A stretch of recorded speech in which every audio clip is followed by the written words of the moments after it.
اسلام یوازې په ټوپۍ کې نه دی خو ټوپۍ په اسلام کې ده اسلام یوازې په ګیره کې نه دی خو ګیره په اسلام کې ده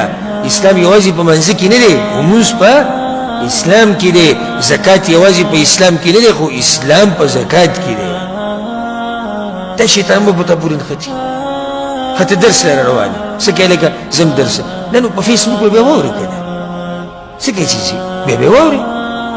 د دنیا علماو بیانونه شتي آنلاین درسونه شتي یوټیوب کې شتي څه ضرورت د دې نه به دې پاتې کېږي صدقه ورکوې د الله په لار کې مال لګوې هلکه ولې مړه پرېږده ولې ته دوی له ورکوې دا د دوی عادت دی او دا د دوی تجارت دی او دا د دوی طریقه ده په څه طریقه باندې هغه صدقې نه به دې واړې په څه طریقه د ذکر او اذکار نه به دې واړې ته به ماښام مازدیګر لمانځه نه بعد کښېنې ذکر او اذکار به کړې دی به په تا پسې راشي سیاست څه چلو شو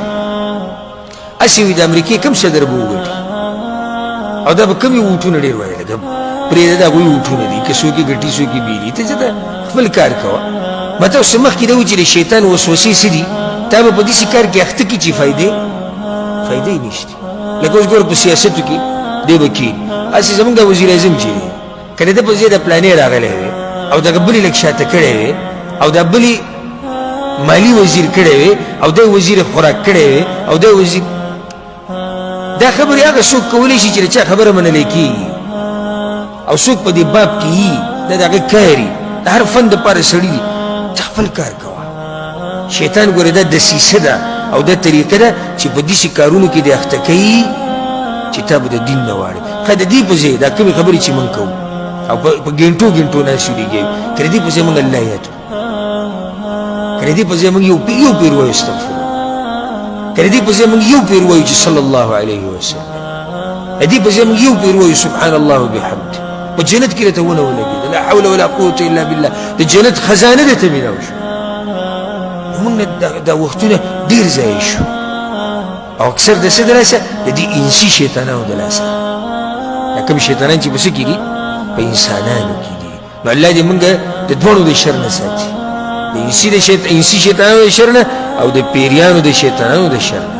په دې سره زموږ د صورت اختتام ته ورسېدو او زموږ د درس اختتام ته ورسېدو او یو پیر به د صورت بیا ووایو سره د ترجمې چې کوم ملګري یادول غواړي چې هغوی ته اسان شي بسم الله الرحمن الرحيم قل أعوذ برب الناس توایا پناه غواړم په رب د انسانانو ملک الناس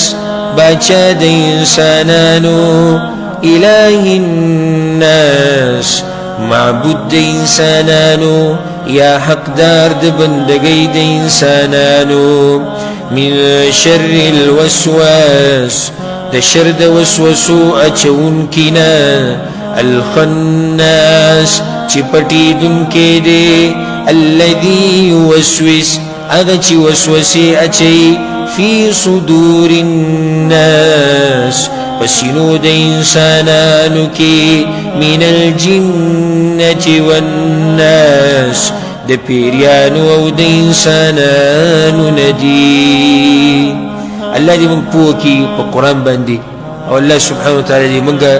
د هر شر نه په امن او امان کې ساتي او الله سبحانه وتعالی دې د شیطان چې څومره وسوسې دي او څومره طریقې دي او څومره دسیسې دي الله دې موږ د هغې نه په امن او امان کې ساتي او الله سبحانه وتعالی دې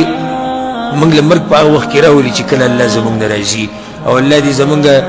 اخرنی خبره د دنیا نه لا اله الا الله وګرځي او الله دې زموږ اخره خاتمه په ایمان سره کړي هذا والله اعلم وصلى الله وسلم على نبينا محمد وعلى آله وصحبه اجمعين.